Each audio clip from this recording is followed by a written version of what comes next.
máis ten que ver expresión se presenta ou non se presenta. Son efectos mediáticos. Aos octogenarios empeza a fallarnos a memoria para cousas moi concretas. Falamos, Pablo Iglesias e máis eu.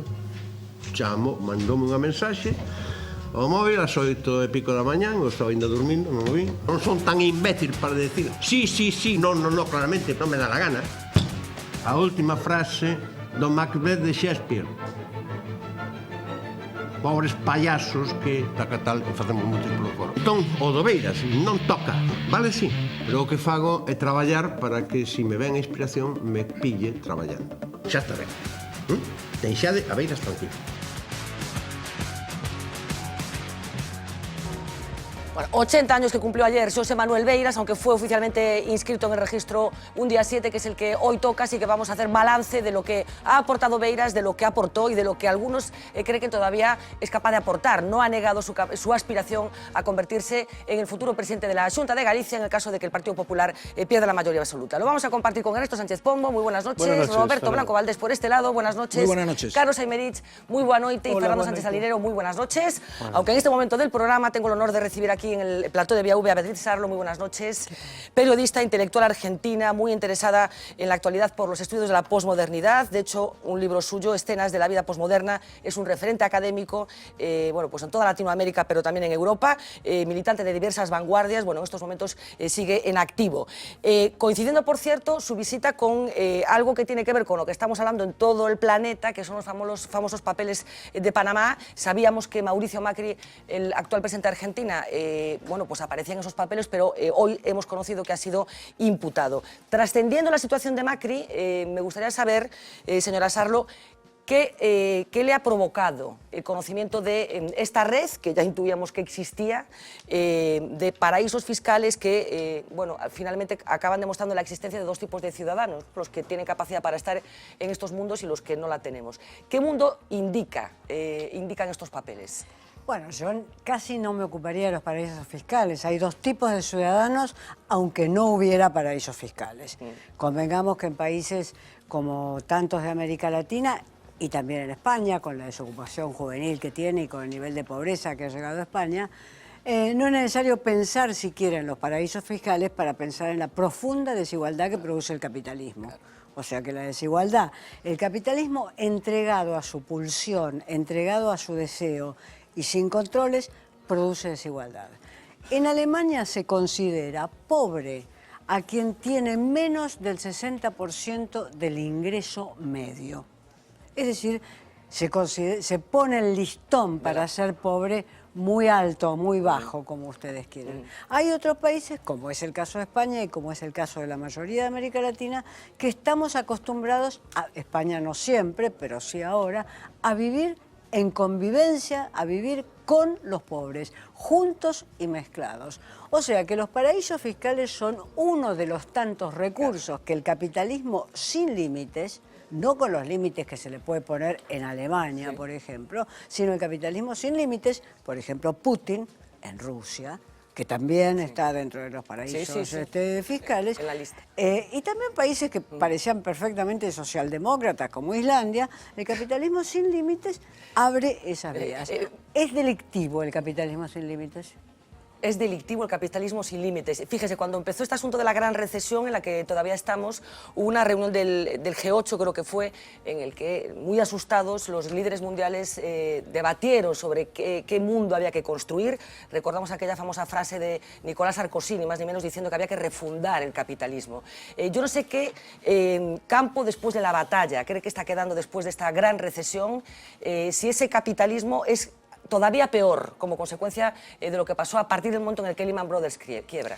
Yo confío mucho en la política. El capitalismo será peor si la política no encuentra la forma de ponerle una brida y ponerle un freno a las estrategias de lucro incesante e infinito que desarrolla el capitalismo. Por eso pongo el ejemplo de Alemania, donde esa brida y ese freno existen, y donde se pasa de un partido socialdemócrata a una CDU y después a una gran coalición sin cambios dramáticos. Es decir, no es el pasaje del Partido Laborista a Thatcher que desmontó Inglaterra.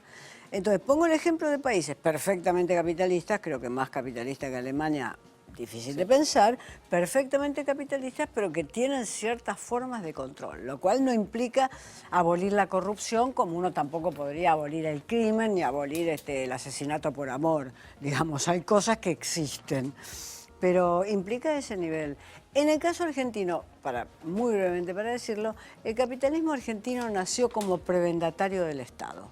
Los capitalistas argentinos primero se repartieron la tierra, los oligarcas, ¿Sí? Primero se repartieron la tierra fiscal en el siglo XIX.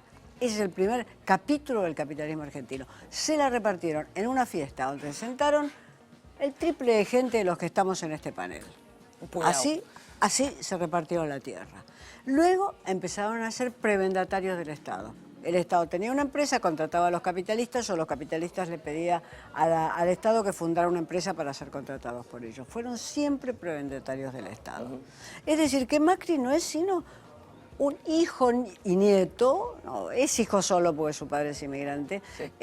No es sino un hijo de ese capitalismo prebendatario. Pues detengámonos en Macri, recién llegado a la presidencia de Argentina, después de una época de kirchnerismo representado en dos figuras diferentes. He leído por ahí que usted cree que Macri está ejerciendo un cristinismo invertido. Creo que es como ha definido bueno, pues la forma en la que llega al poder en Argentina y el tipo de poder que está ejerciendo.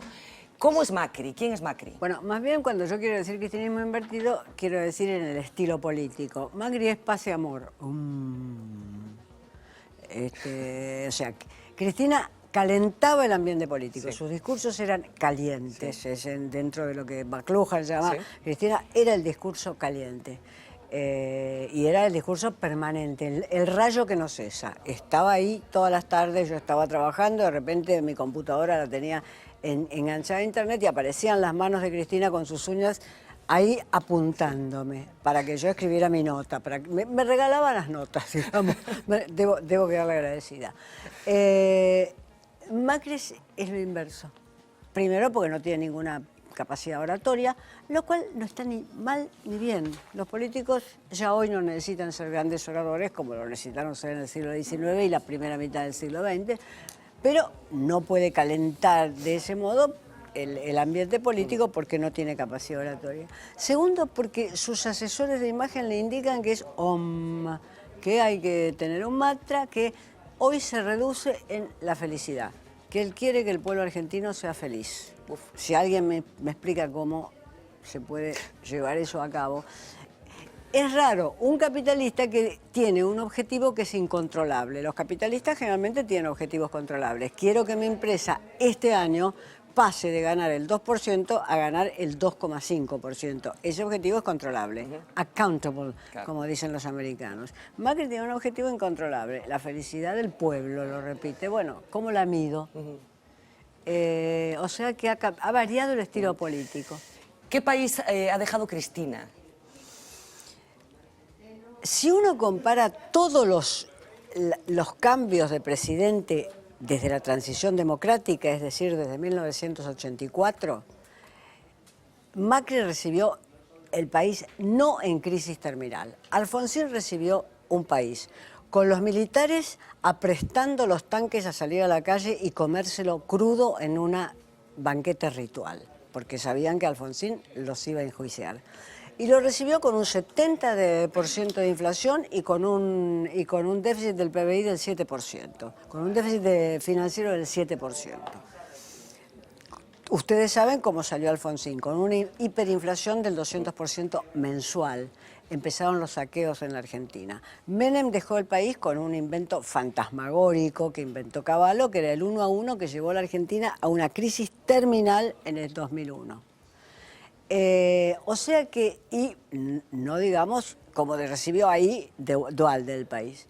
O sea que yo diría, Cristina, de la cual he sido opositora y creo que ha sido un gobierno que ha desaprovechado enorme cantidad de oportunidades en el mundo, ha dejado un país en muy malas condiciones, pero si se compara cómo se iniciaron los presidentes desde la tradición democrática, no es Macri el que se inició peor, sino el que tuvo las mejores condiciones para iniciarse. El que entregaron el mejor país. El mejor país. No porque Cristina se lo haya querido entregar, creo que es muy mala para encarar a sus opositores políticos, sino porque efectivamente no estábamos en crisis. Quien diga hoy que Argentina está en crisis cuando acaba de solucionar de manera sencilla lo que Cristina no quiso solucionar, que es el pago a los llamados holdouts o fondos buitres. Sí, sí. Acaba de solucionar de manera técnicamente sencilla. Quiere decir que el país no estaba en la crisis, claro, que recibió Alfonsín, claro, que recibió Menem, etc. ¿Cómo le explicaría a un no argentino, a una no argentina, qué es el peronismo? No es difícil. El único misterio era cuando llegaban los exiliados argentinos a España en vida de Franco y decían que eran de izquierda y revolucionarios, y los españoles decían, pero si Perón es amigo de Franco.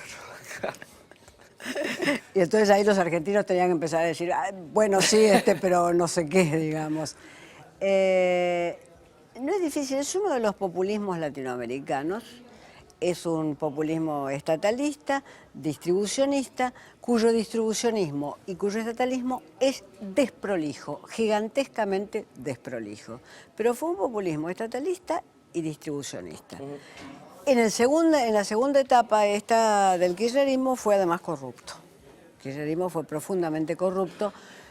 Los historiadores no hablan del primer peronismo como un régimen íncitamente corrupto, aunque seguramente hubo corrupción y seguramente Perón tuvo sus cuentas en algún paraíso fiscal que en aquella época estaban solo en el paraíso suizo, ahora menudean por el mundo. Sí, incluido Delaware y todos los... Pero es un populismo estatalista y distribucionista. Esos son los populismos latinoamericanos.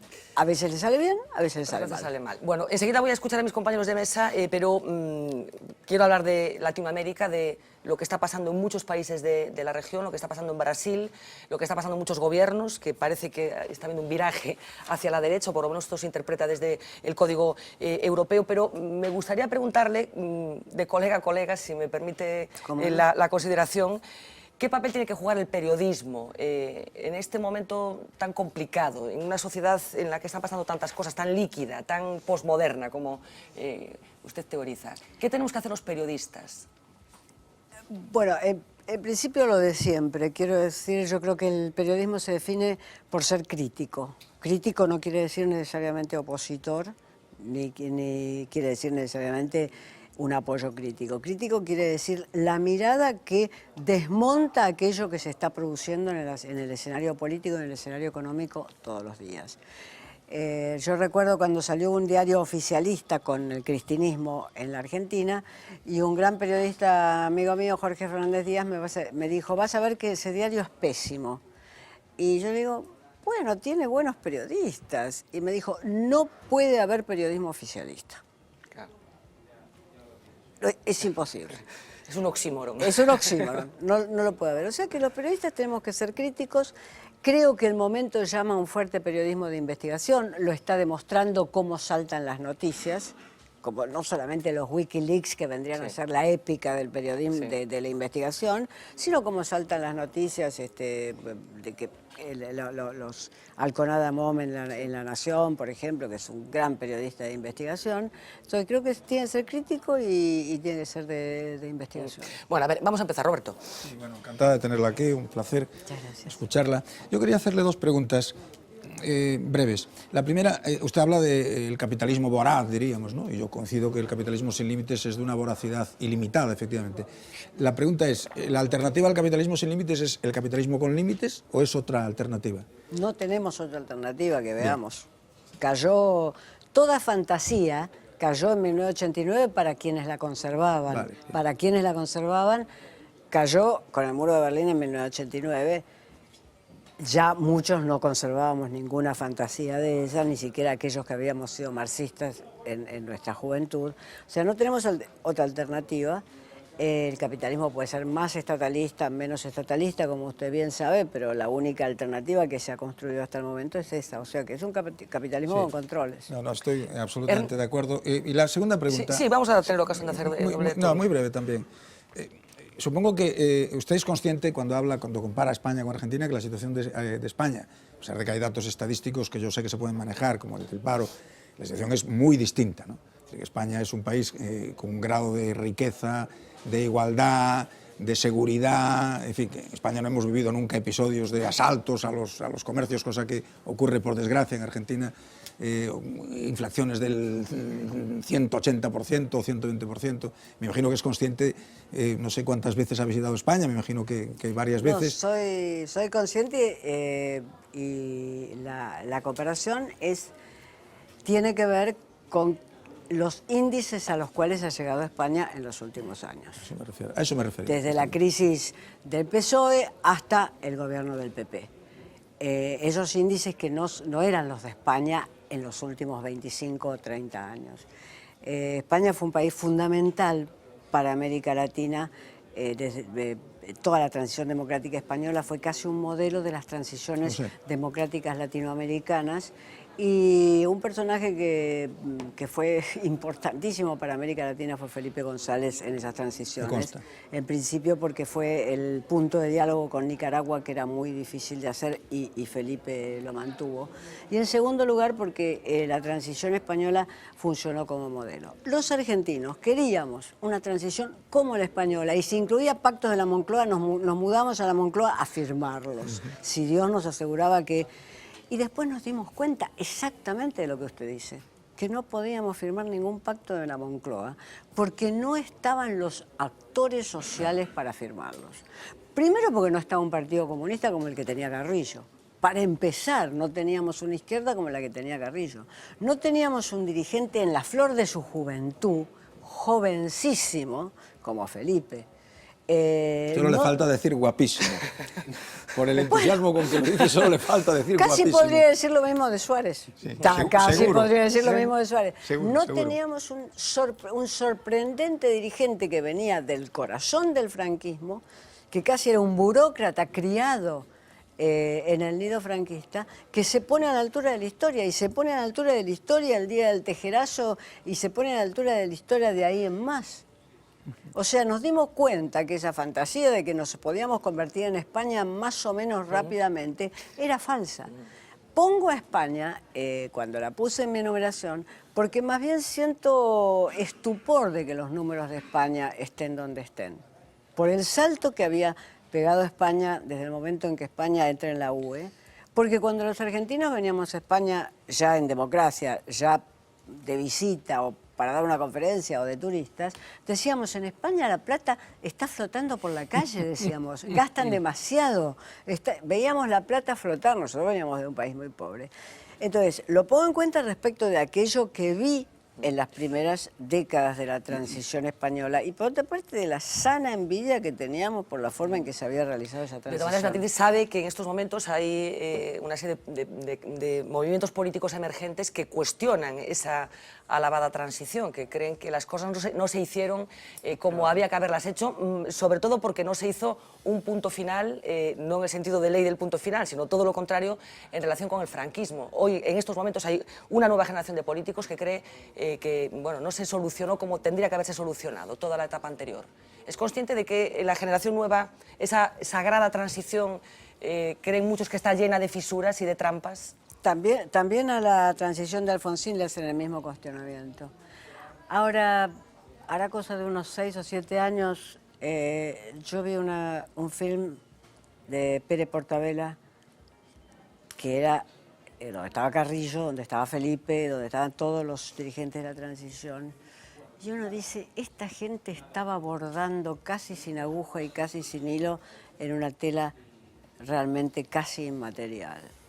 La forma de llegar a esos pactos. Es probable que esos pactos hubieran podido ser mejores, es probable que esos acuerdos hubieran podido ser mejores, pero la película de Portabella es extremadamente demostrativa de todo aquello que hubiera podido ser peor y no lo fue. La primera película de Portabella, claro, sí. porque luego ha hecho otra Sí. Portabella que es otra historia ya, bien distinta, pero la primera, yo coincido con usted, que es Es exactamente impresionante. así. Es impresionante. Es impresionante, uno tiene la Sin duda. sensación de que está viendo cómo se hace la historia y que Sin se duda, está sin duda. arriesgando. Hay una escena donde Carrillo en su propio departamento fuma de una punta a la otra de su habitación y sale al balcón y fuma, y uno dice, está captando el momento de indecisión de la historia donde, en fin, el tejo puede caer para un lado, puede caer para el otro. Ernesto. Entonces yo estoy segura que, por lo que tú me preguntas, estoy segura que puede ser criticada la transición. Ahora, No, sobre todo hay una recriminación a cómo se ha echado la vista atrás o se ha reclamado lo que sucedió durante el franquismo. Hay también un paralelismo en la salida de un régimen, de una dictadura a una democracia, y hay diferentes formas de enfrentarse a esto. Aquí sigue habiendo un debate sobre la memoria histórica, sigue habiendo gente enterrada en las cunetas, y yo no sé cuál cree usted que tiene que ser la mejor manera de proceder en este caso, de cómo se resuelve un pasado como el que ha tenido España, con una dictadura que hasta el último momento estuvo firmando sentencias de muerte. Ahora, ¿cuántos países hicieron juicio a los militares? Esto no es para hablar más de Argentina, claro. Esto no es para hablar bien de la Argentina. No, pero alguno más, ¿no? ¿Alguno más?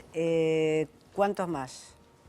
Porque hubo juicios de verdad, pero no juicios que incluyeran condena en Sudáfrica. De verdad, es decir, la gente iba y decía, a mi padre lo mataron, a mi abuela le hicieron esto, etcétera, pero no que incluyeran condena. ¿Cuántos países hubo juicios en los cuales se tomó a los responsables y no solamente se les dijo, usted, señor, debe pedir disculpas por esto que hizo, y además va a ser condenado? Y además ahora tiene 85 años y sigue Nuremberg. Con un ejército de ocupación. Con un ejército de ocupación... Déjame hacer una pregunta. ¿Cuánto tiempo transcurrió en Argentina? Pues yo creo que es muy ilustrativa la pregunta, la respuesta sobre todo, entre el momento de la máxima duración de la represión en Argentina, en que los militares metían a la gente en los aviones y los tiraban en medio del mar, ese momento, y la transición, muy poquito tiempo. La máxima, el pico de represión fue el 78, porque tenían que limpiar el país antes del maldito Mundial de Fútbol. Ese fue el máximo pico. Después los montoneros trataron de entrar para una ofensiva en el 80 y hubo gran represión en el 80. Y ahí, digamos... Y la transición se produce en el 84, me parece. La transición se produce en el 83. Sí, 5 años. Los militares facilitaron la cuestión, ¿por qué? Porque pensaron quedarse por la guerra de Malvinas. Claro, son 5 años, es que es muy importante el dato. O sea, las transiciones en América Latina se producen inmediatamente después de la represión brutal. En España la situación es radicalmente distinta. Claro. Yo creo que esto es lo que explica a gran medida por qué la transición es distinta. Ernesto. Bueno, yo también debo hacer dos preguntas, Beatriz. Le voy a hacer dos preguntas como analista de actualidad de Argentina. La primera, Cristina Kirchner acaba de marchar, como quien dice, hace unos meses, y ha dejado una herencia, pero hay dos cuestiones de esa herencia que ella deja que a mí me gustaría conocer su opinión. Una es que ayer o anteayer detuvieron por corrupción a uno de sus más estrechos colaboradores, a Lázaro Báez, ¿no? Al hijo. Al hijo, bueno, bien, uno de los estrechos colaboradores. Y otro es un capítulo que está ahí abierto, que sube, baja, se dan distintas versiones y tal, que es la muerte del fiscal Nisman. Quería saber su opinión sobre esas dos cosas. Después, a propósito de lo que acaban de comentar ahora, una pregunta general. ¿Han superado los argentinos ya el síndrome Malvinas?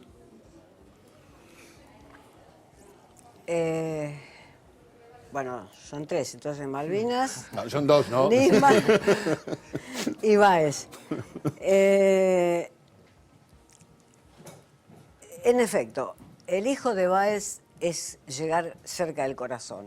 Es que el tiro llegue cerca del corazón, porque Báez era nadie, era absolutamente nadie, hasta que Néstor se convierte en presidente. Es decir, era de las personas que andaban por Río Gallego, que es una aldea muy pequeña, una ciudad muy pequeña, la capital de la provincia de donde viene Néstor. Sí, donde tienen esa gran casa, ¿no? Donde tienen esas grandes casas, pero la ciudad es muy pequeña, era un hombre que andaba ahí, y Néstor lo convierte en una especie de Richelieu en las sombras, no se sabe de qué lo convierte, y se ha convertido en dueño de un imperio. O sea que ahí es llegar casi al corazón. Algunos pensamos que Cristina no va a esperar el momento, sino que va a ser una salida. Va a ser una salida diciendo que va a visitar el Foro Internacional por las Mujeres Golpeadas de Medio Oriente y el Polo Sur, y va a ser una salida. Algunos pensamos... ¿Cómo una salida? ¿Que se va a ir de Argentina? Y porque pisar la primera vez en los tribunales te puede suceder que ya te dicen que no puedes salir. Ya te queda. Que te abran la puerta ya para No que quedar. te encarcelen, Ya, pero sí, que bueno, ya no que puedas ya no puedes salir. salir del O sea, país. que no se puedas descarta en salir del Argentina país. que se marche de Argentina. No, esta es mi opinión. Sí, bueno, importante opinión. Es mi opinión. Yo creo que no. Es probable que no espere, es mi opinión, porque llega muy cerca el tiro. Todo lo demás. Esto de los dólares a futuro, que la van a llamar a declarar mañana, es una acción de gobierno. O sea que las acciones de gobierno no son judiciables, aunque te habite la certeza de que es una acción de gobierno para... En cambio, esto no es una acción de gobierno. ¿Y Nisman? Nisman, además de decir que yo creo que fue un acontecimiento, fue un magnicidio, yo creo que sí, que en efecto Nisman no se suicidó, pero no tengo ninguna prueba. Y entonces diría que fue un magnicidio. Es completamente opaco para los que no tenemos la información. Es completamente opaco. No, yo no podría realmente, con la sinceridad con que he dicho, equivocándome o no con que he hablado hasta este momento, no podría decir si lo mandaron a matar. Me resulta casi inverosímil pensar que lo haya mandado a matar Cristina. Si fue otra trama de los servicios, pero que a mí me resulta inverosímil, no quiere decir que no haya sucedido. Para mí es una cuestión opaca. Es decir, creo sí que ese hombre no se suicidó, que ese hombre lo está preparando venir a un programa de televisión dentro de 4 horas y llega a la casa y se pega un tiro. Eso no parece verosímil. Y que además se manipuló el juicio, según parece el juicio, la fiscal que lo tuvo, etc. Pero no puedo decir nada más. No. ¿Malvinas? Malvinas, además de ser un crimen de la dictadura, porque fue un crimen de la dictadura mandó 1000 chicos de las provincias más pobres, los chicos más desnutridos, los chicos más analfabetos. Esos fueron los soldados que fueron a Malvinas. Sin equipo, sin armas, Sin sin nada. protección, sin nada. mantas. Sin tener ni siquiera el guiño de Estados Unidos. Porque uno puede decir, voy a cometer un crimen, pero hay en Estados Unidos alguien que me está haciendo un guiño que me dice, anda a cometer tu crimen, sin tener ni siquiera ese guiño, con un síntoma de omnipotencia absoluto, pensando que Estados Unidos iba a abandonar a su aliado en la OTAN para defender a un paisucho del Atlántico Sur, por unas isluchas. Y por otra parte, es complicado porque hay mucho malvinismo todavía en la Argentina. Yo estuve en Malvinas como periodista cuando fue el referéndum, hace 2 años. En principio, lo primero que se me ocurrió después de pasar 2 días en Malvinas es agarrar a todos los argentinos que quieren las Malvinas y meterlos en las Malvinas a que vivan.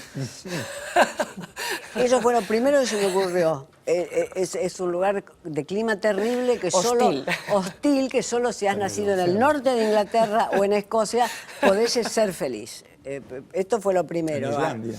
¿Eh? O en Islandia. O en Islandia, pues solamente. Pero fuera de broma, aunque se me ocurría en serio, yo quise vivir, le pedí al diario que me mandaba que me hiciera vivir en una casa, no quise ir a un hotel. Entonces viví con una familia todo el tiempo que estuve en Malvinas.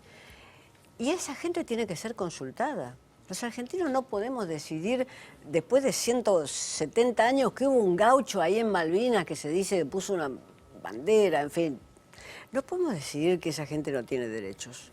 Esa gente tiene que ser por lo menos escuchada. Eso lo mínimo. Mi opinión personal es que esa gente, por supuesto, que quiere seguir perteneciendo a Gran Bretaña y que su miedo es que Gran Bretaña los abandone. Porque todo lo que hablé con ellos era, bueno, ¿cuánto nos cuesta una base si Gran Bretaña nos abandona? Eso era el problema, que venían los argentinos de nuevo, que además de hacer una guerra absurda, la primera medida que hizo el general Menéndez cuando llegó a Malvinas, la primera medida que tomó fue cambiar la mano de los autos. Desembarcó en Puerto Stanley, le puso Puerto Argentino y cambió la mano de los autos. O sea, andaban los malvinenses chocándose porque... Pero con el volante colocaba del otro lado, claro. Importante medida, importante. Fundamental medida para ganar una guerra. Sí, fundamental, sí. Carlos. Sí, vamos a ver. Yo creo que, Cristina, tienes una visión... Beatriz, perdón. Una visión, bueno, lógica de la transición española como algo, bueno, es lo que se pudo hacer. Ciertamente Carrillo, yo creo que lo que hizo con el pacto de la Moncloa y otras cosas fue liquidar la izquierda, por lo menos la izquierda del PSOE, el Partido Comunista, durante 40 años, ¿no? Y claro, Felipe González, yo creo que en Argentina también hay otra imagen de él. Es decir, Felipe González no es solo ese político joven, es también el comisionista, ¿no?, de las multinacionales españolas, que en plena crisis de Argentina, con De la Rúa de presidente, intenta convencer a De la Rúa de que mantenga el precio de las tarifas telefónicas, etcétera, etcétera, en dólares. Es un lobista hoy. ¿Sí? Exactamente. Es un lobista. Ese es Felipe González. Y cuando vemos también que la monarquía española, y la monarquía si algo tiene es porque es una familia, que no es precisamente una familia ejemplar, ni la hermana, ni la tía, ni el padre del actual rey son precisamente ejemplares, uno dice, bueno, y esto de la transición parece que fue un pequeño engaño. Lo que pasa es que, claro, quizás en perspectiva histórica es lo que se podía hacer, pero fue un pequeño engaño. Yo, utilizando eso, veo lo de Cristina Kirchner, y yo sí que leí a Rodolfo Walsh y varias biografías de él, un personaje que me atrae. Y, claro, esa conversión que él tiene, ¿no?, desde, digamos, el antiperonismo al peronismo, un peronismo hay que decir cuál, porque dentro del peronismo estaba la extrema izquierda y López Rega y la extrema derecha, pero yo creo que con todas esas contradicciones, Cristina Kirchner, bueno, pues tuvo un gobierno que intentó hacer las cosas de otra forma en Argentina, seguramente con mucha corrupción, y ahora tenemos un presidente como Macri, y es la pregunta, Obama acaba de visitar Argentina, tampoco es el peor presidente americano, pero dice que Macri va a ser su referente en América Latina, en un momento de reflujo, porque en Brasil la izquierda, bueno, pues luego hablaremos puede de ese perder, reflujo ahora. claro, perder el gobierno, en Venezuela está en la situación que está. Bueno, Uruguay parece que más o menos se mantiene, pero el tamaño de Uruguay no es, ¿no?, el de realmente un país que puede influir. Entonces, quizás también dentro de esas luces y sombras, la presidencia de Kirchner no fuese la peor. Y yo creo que Macri hay, por lo menos lo que yo percibo, y estaré, vamos, mi ignorancia es oceánica en materia, ¿no?, en comparación con la suya, yo lo que percibo es que Macri llega con una especie de ansia revanchista, es decir, que muchas de las medidas que tomó Cristina, las medidas de carácter social, las está retrotrayendo, que está ocupando también a través de una especie de decretos leyes, ¿no?, los resortes del poder, y para hacer una política quizás bueno, mucho más dócil frente a los Estados Unidos. No sé si esta es la visión o no, o si estoy acertado. Esa sería un poco la pregunta. Bueno, alguien que votó en blanco, que antes de votar a Macri, lo sé. que alguien de votar a Macri se hubiera hecho el harakiri. Puedo hablar tranquila de Macri a favor o en contra, porque no lo voté, digamos. Como dice un periodista amigo, yo soy presidenta del partido, yo no lo voté. Tampoco iba a votar al kirchnerismo. Voy a dar un ejemplo de cómo gobernó la ciudad de Buenos Aires, porque ese es Macri. La ciudad de Buenos Aires es una ciudad muy rica y no estaba endeudada. Es la única estado, provincia, es casi técnicamente entre ciudad y provincia, que no tenía grandes deudas, que no necesitaba que el Estado Nacional le fuera dando dinero, etc. Es una ciudad de 3 millones de habitantes y tiene varias villas miserias adentro de la ciudad, varias, sobre las cuales el kirchnerismo no hizo nada, absolutamente, y Macri tampoco, porque vivieron disputándose si las villas el terreno donde estaban las villas eran terrenos fiscales de la nación o de la ciudad, nada. Ponían un centro cultural, que es lo que se pone siempre cuando no se puede hacer nada por los pobres, se les lleva un centro cultural, un centro de tango y esos, podrían centros culturales. Entonces voy a ver lo que hizo Macri en este punto, vivienda, que es un rubro social. De un déficit de 30.000 viviendas, dejó al lado las villas, Macri en 8 años, en la ciudad más rica, construyó 1.000. Ese es Macri. De Macri no se puede esperar nada. Ahora, el gobierno de Cristina tampoco construyó viviendas. Entonces ahí decimos, tenemos un gobierno que era populista, que tampoco hizo un populismo activo. Si se recorre la Argentina viendo lo que construyó el gobierno de Perón en 10 años, es decir, en 2 menos de los que gobernó Cristina, uno encuentra escuelas, correos, con la misma tipología arquitectónica. Uno encuentra escuelas, correos, barrios, comisarías. Entonces, Macri, no hay que esperar de Macri nada. Si en una ciudad rica, que tiene un déficit de 30.000 viviendas, construyó 1.000, y en las 1.000 incluyo las terminadas con su techo y las que están en pozo. Informe de la página web autorizada de la Ciudad de Buenos Aires. No se puede esperar distribucionismo de ese gobierno en absoluto. No va a cortar los planes sociales, seguro.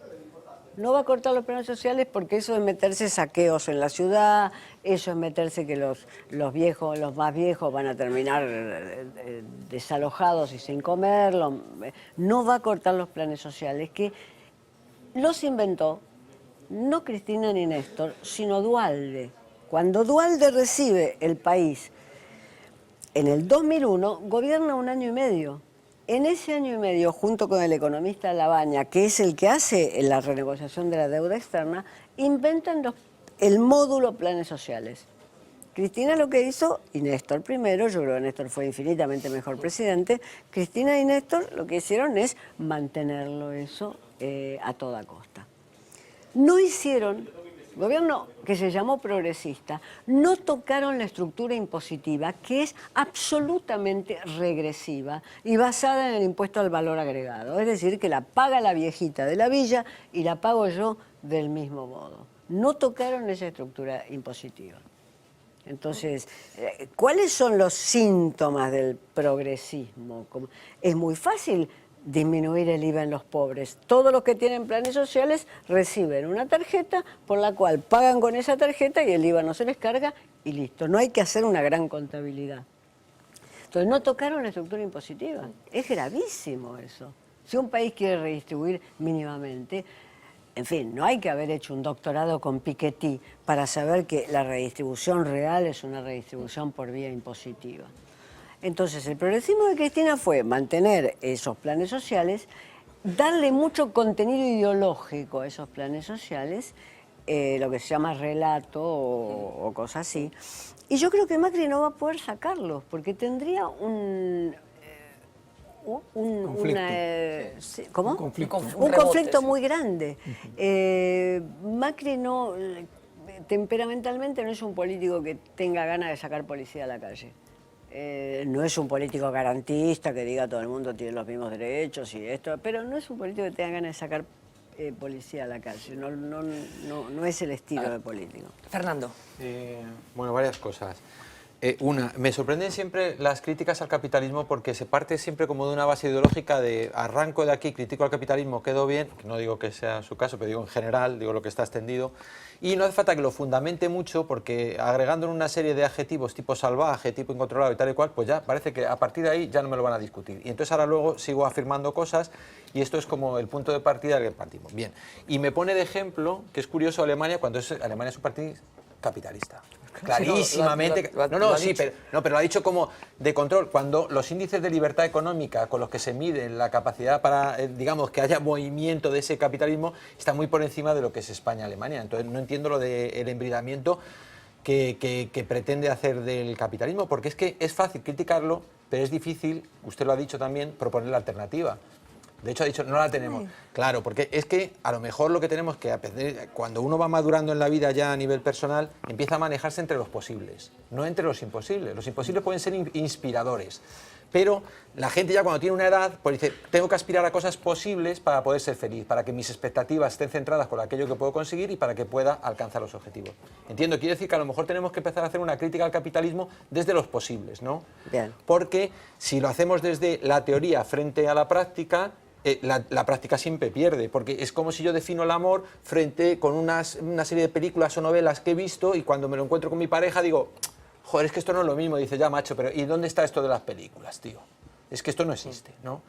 Y además me ha sorprendido la descripción que ha hecho de Macri, porque es que la ha criticado por una cosa y por la contraria. O sea, parece que es un hombre de talante, digamos, tipo zen, ha dicho, ¿no? Que ha dicho que lo que pretende la felicidad del pueblo, que si lo dice Pepe Mújica, todos nos morimos del gusto, ¿no? Pero si lo dice Macri, pues resulta que parece que es insustancial. Y luego, cuando ha estado describiendo las políticas que va a hacer, dice, no va a tocar demasiado las políticas, digamos, poco o mucho redistributivas y garantistas de determinado nivel de vida que hay de redistribución vía subsidios, ¿no?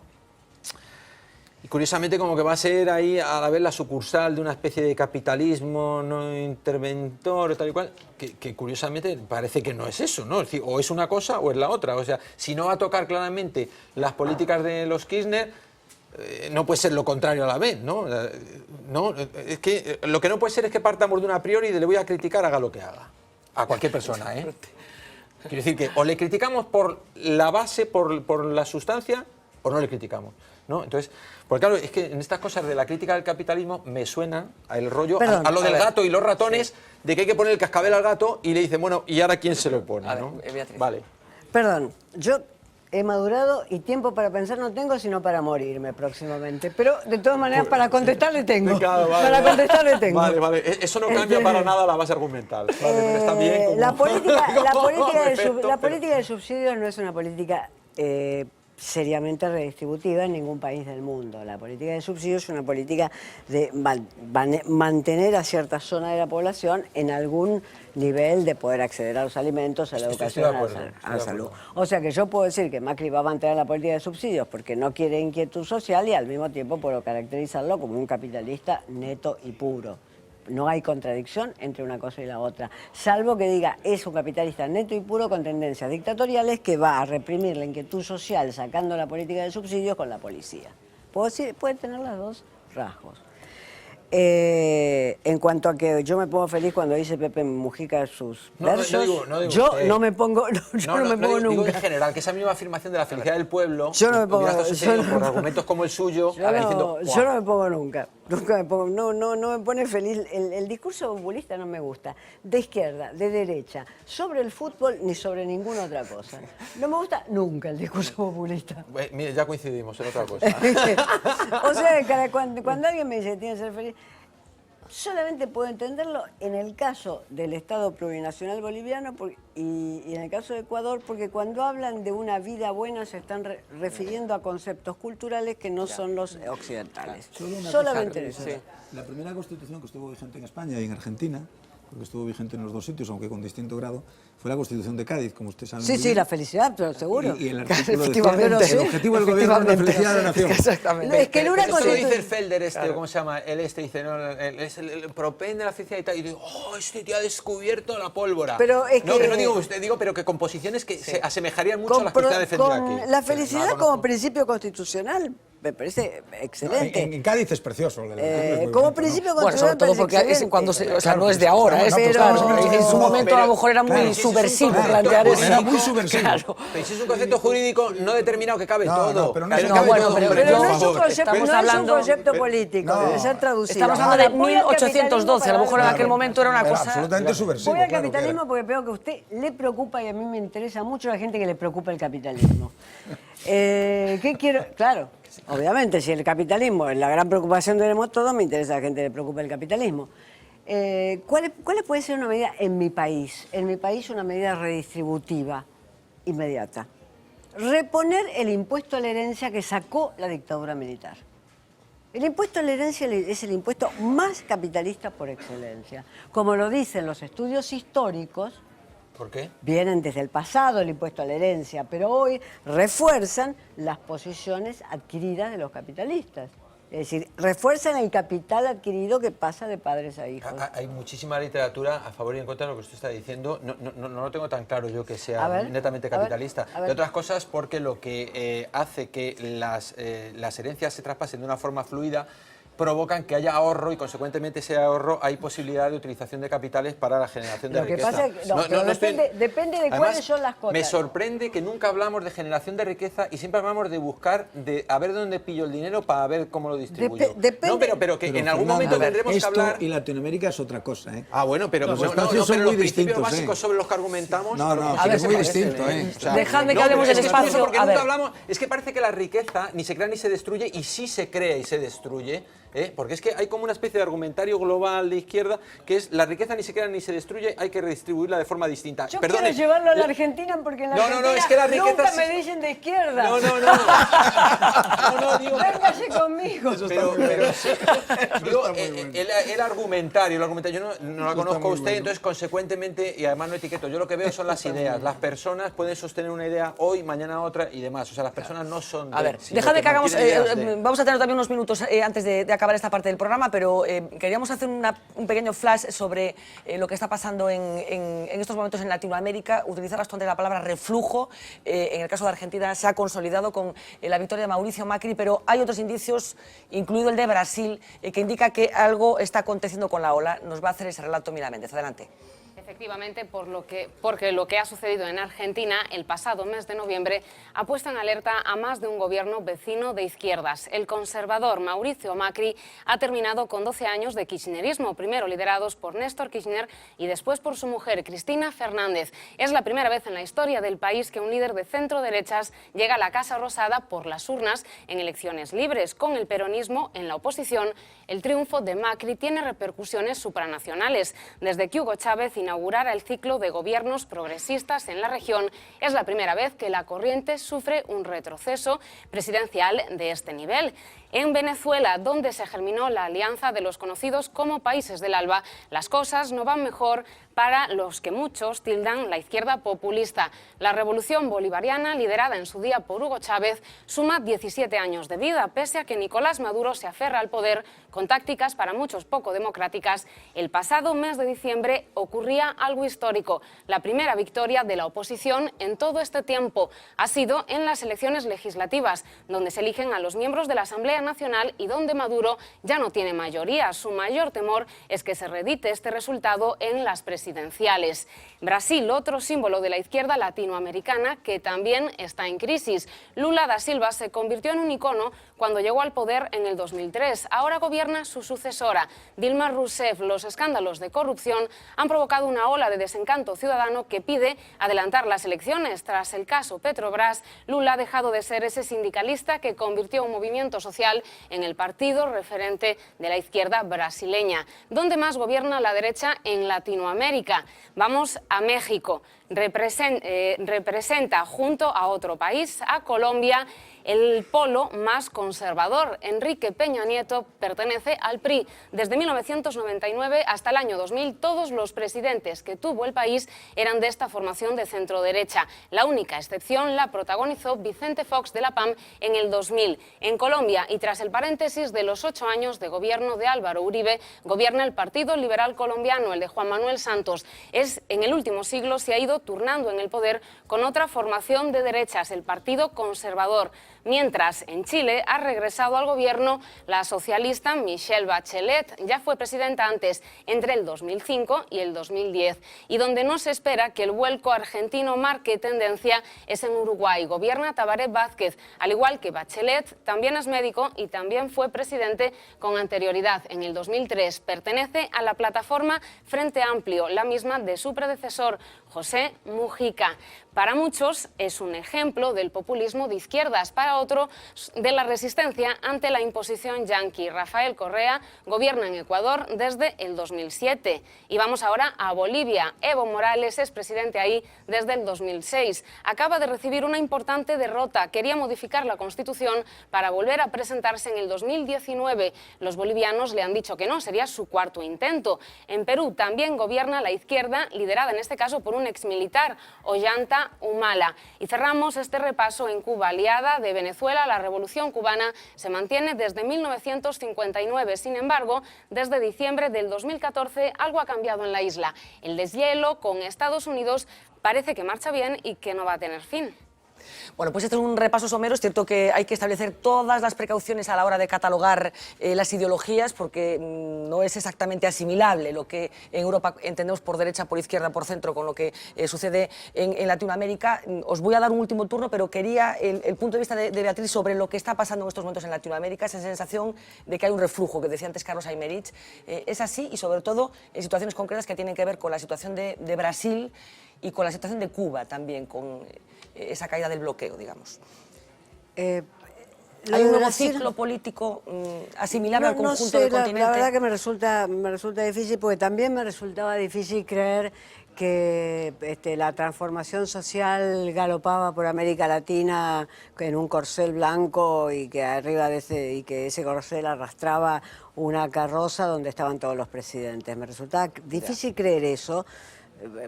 Incluso antes de que Chávez muriera, me resultaba difícil creerlo para Venezuela.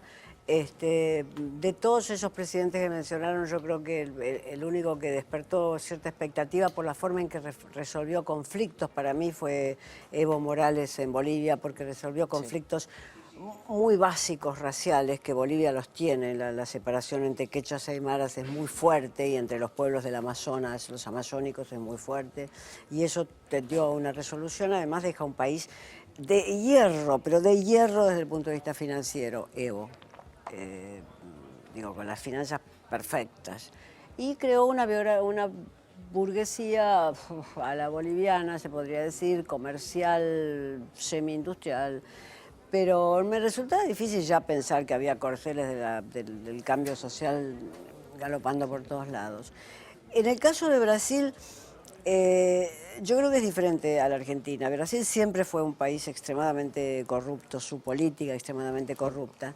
La diferencia es que, por primera vez, Brasil siempre preservó algunas zonas de la corrupción. Las preservó. Preservó las zonas estratégicas, petróleo, infraestructura, las preservó de la corrupción.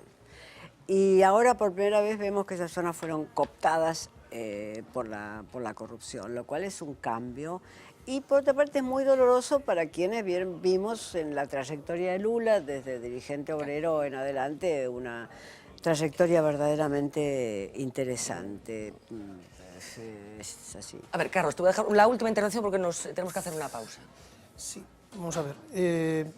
Yo creo que esta cuestión del reflujo tiene que ver con una cuestión, quizás a excepción de Bolivia. La izquierda en Latinoamérica, con muchos matices, porque por ejemplo en cuestiones como el aborto, los derechos de la mujer, es mucho más... digamos, se quedó mucho más aquí que puede ser la izquierda europea, ¿no? Pues el derecho al aborto no está reconocido en muchos países, etcétera, etcétera, pero en el caso de Brasil, pues sí que se creó una nueva clase media para los parámetros brasileños sobre el consumo, es decir, aprovechando un momento en que la economía internacional favorecía por el precio de las materias primas, por la expansión de China, etcétera, ¿no?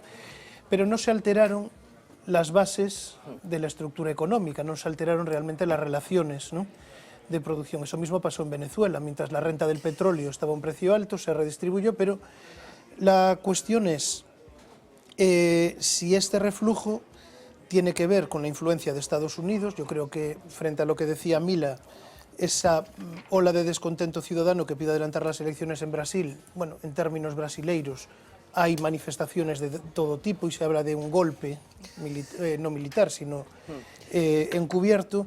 Si esto tiene que ver, bueno, pues con una nueva etapa en la que... De reconexión con la influencia de Estados Unidos. Pues yo creo que sí, y el viaje de Cuba, sí, y la relación de Obama a Cuba, Argentina, etcétera, puede interpretarse en ese sentido. En cualquier país de Europa, si alguien lo hace ministro, para que no pueda ser imputado. Claro. A ver, sí, es que no tenemos tiempo de meternos. Lo que sucede es que en ningún país de Europa, y desde luego non é o caso de España, un juez no detiene a un señor para llevarlo a declarar. Hay un sistema judicial diferente en Brasil, como sabemos, que se basa... Pero, bueno, es que no vamos a poder entrar en detalles.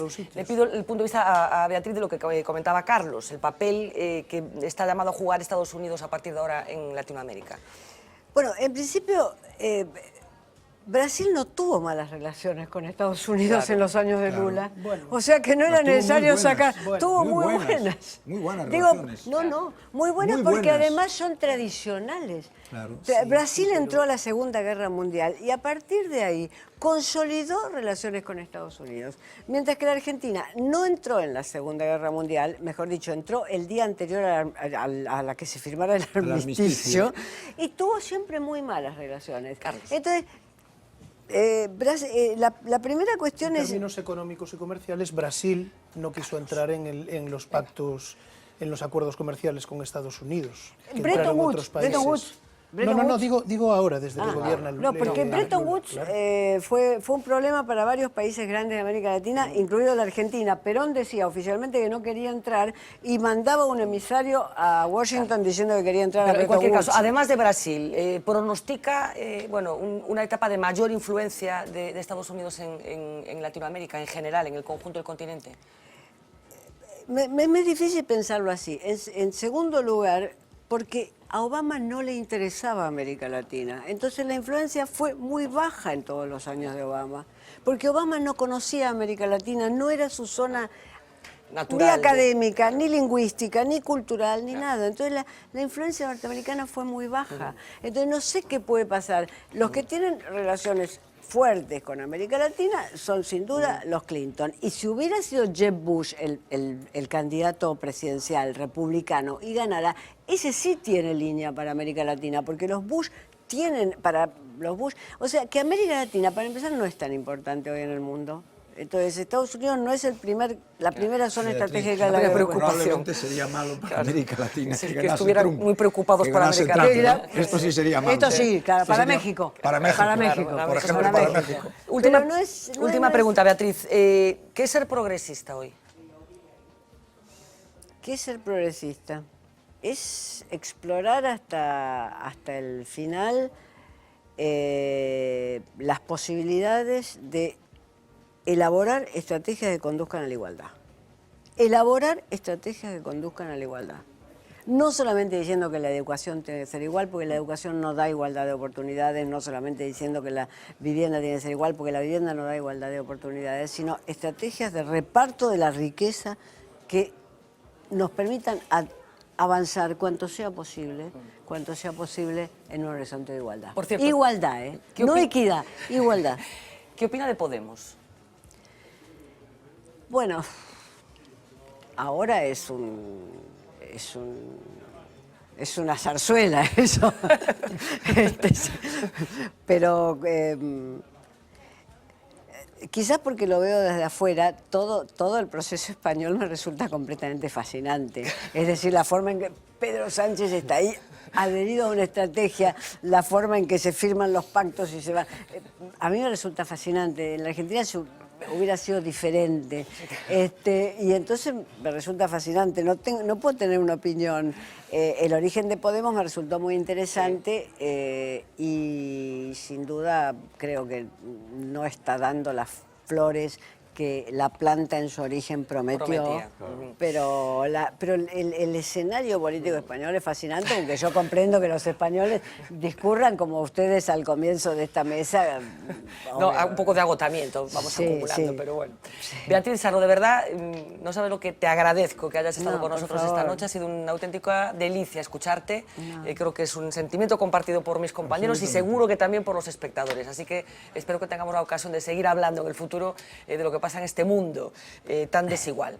Muchísimas gracias, de verdad. No, gracias a todos ustedes, por favor. Gracias. Muchas gracias. Bueno, vamos a hacer la última pausa del programa. Todavía tenemos mucha tela que cortar, incluida esa reunión que hoy reunía, valga la redundancia, al Partido Socialista, a Podemos y, como saben, a Ciudadanos. Pero también de ese cumpleaños, 80 años y con aspiraciones a ser presidente de la Xunta de Galicia. ¿Quién dijo miedo?